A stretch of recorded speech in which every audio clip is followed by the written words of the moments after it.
Hello everybody, Image here. It's been a long time. It's lovely to be commentating some StarCraft for you wonderful people again. This is going to be some amateur level StarCraft, a bit of a departure from the pro stuff I normally used to do. And it's a best of 7 series from the Terra Australis clan's internal tournament. I think this is the final because it's a best of 7, and the two players that are playing are Smace and Harlekuin, who I know nothing about, because the person who sent me these replays, who is rad, just didn't really give me any of that information. So, we're going to find out together. Game 1, go, go, go. Alright, so we have a brown Protoss and an orange Zerg. The brown Protoss is Smace, and the orange Zerg is Harlekuin.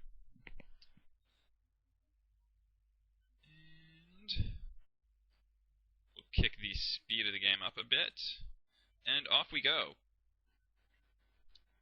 Don't forget shoutouts, says T.A. Harlekuin, who, I guess, assumed that this was going to be casted. So, I will not forget shoutouts, and I will issue, first of all, a shoutout to Dell, who is the organizer of the tournament and one of the Terra Australis clan leaders.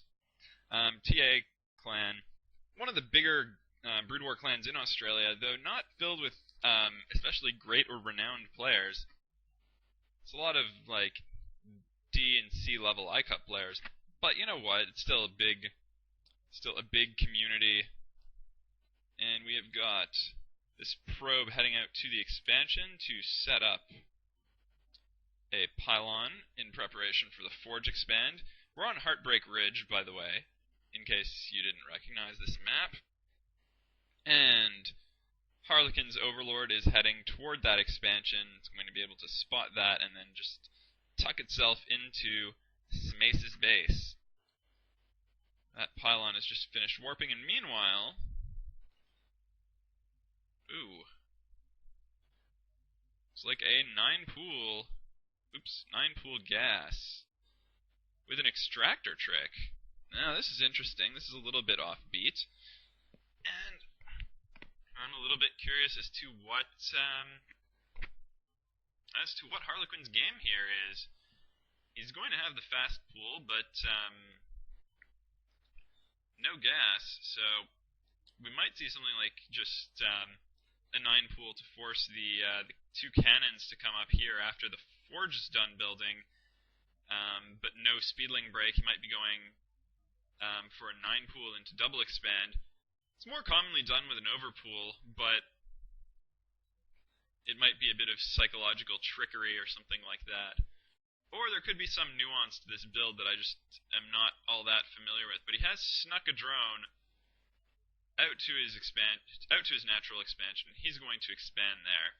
His Overlord is arriving, and in good form, Smace is putting up 2 cannons, though the placement on that is a little bit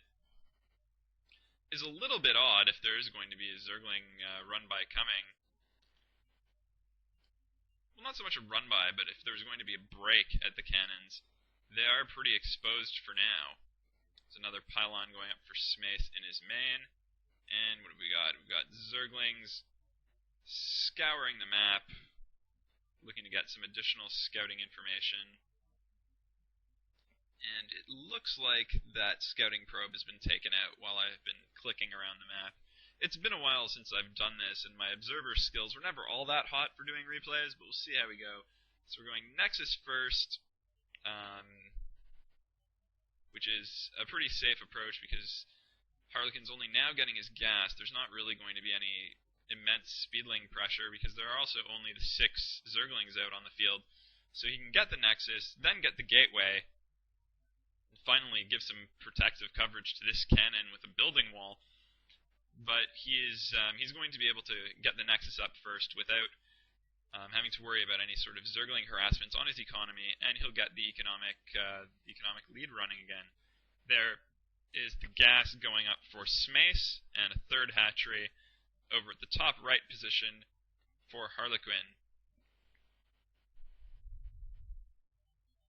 I'm not entirely sure if that's even the most defensible location to put that hatchery. I've seen players expand to to the opposite corner down here in the bottom left as well, but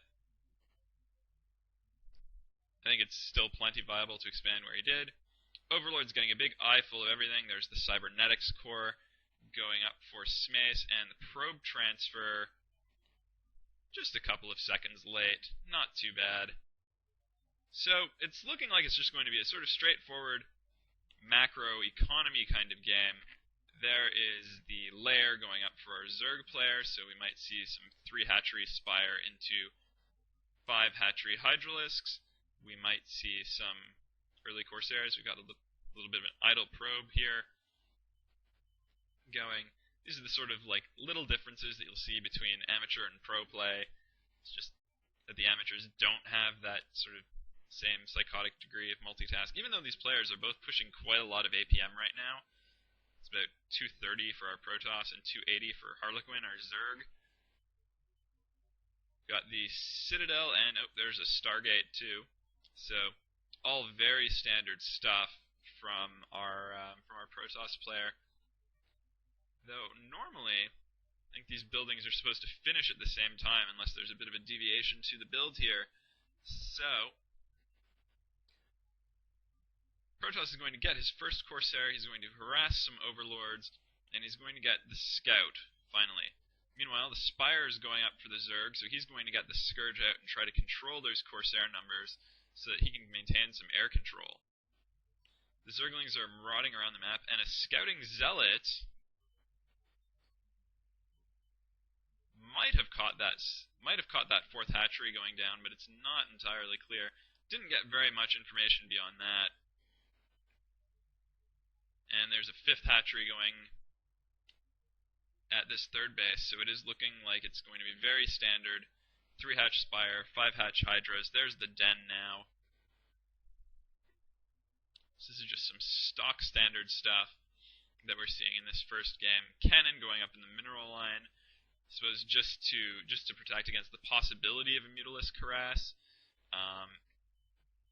He hasn't gotten that Corsair into the Zerg's base, and he hasn't. Oh, there he is. He's finally done that now.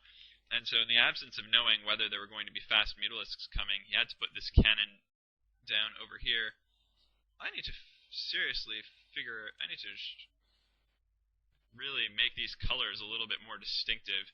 But it's a little bit late in the game for this, for me to alter that now. It's a little bit hard to see the brown on the minimap here. Anyway, this Corsair is probably going to get this Overlord without too much difficulty, but the Spire's up, and some Scourge are going to be on the way to chase that Corsair off, and possibly, it looks like it's not going to catch up before it gets over to the cannons.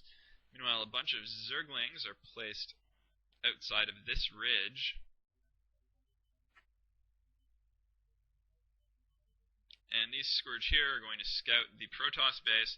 They're not going to see anything terribly out of the ordinary, except that the Protoss is on 4 gateways instead of the 5 that you might expect to see here. And the Scourge probably missed that Templar Archive going up, but it's kind of understood that that's going to happen. We've got +1 weapons upgrading for the Protoss, and what we might end up seeing is actually a 4 gateways Speedlot Archon push. Kind of missed whether he'd upgraded Zealot legs. I'll have to have a look at Zealots moving.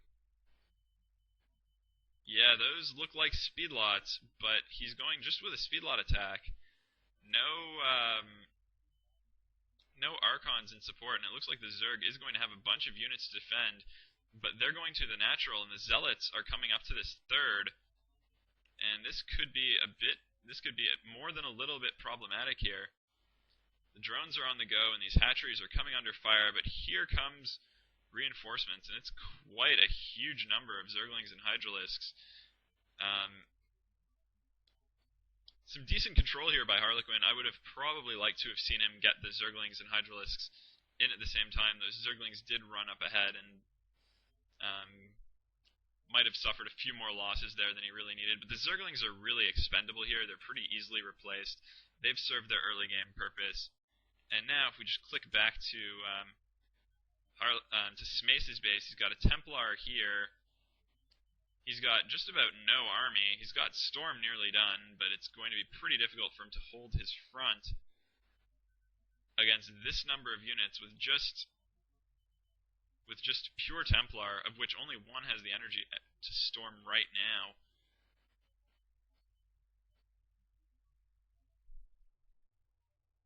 And here comes some Hydralisks to pick off the remainder of this army, but it's also going to be giving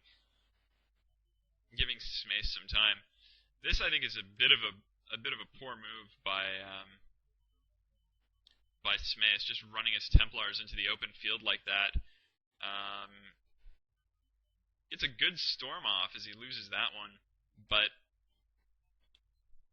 I think that was just a really risky move, running them into the open. It is a little bit early for the Mutalisk tech switch, but once Mutalisks are out, Smace is not going to be able to afford to do that kind of thing, because he will just get his Templar picked off.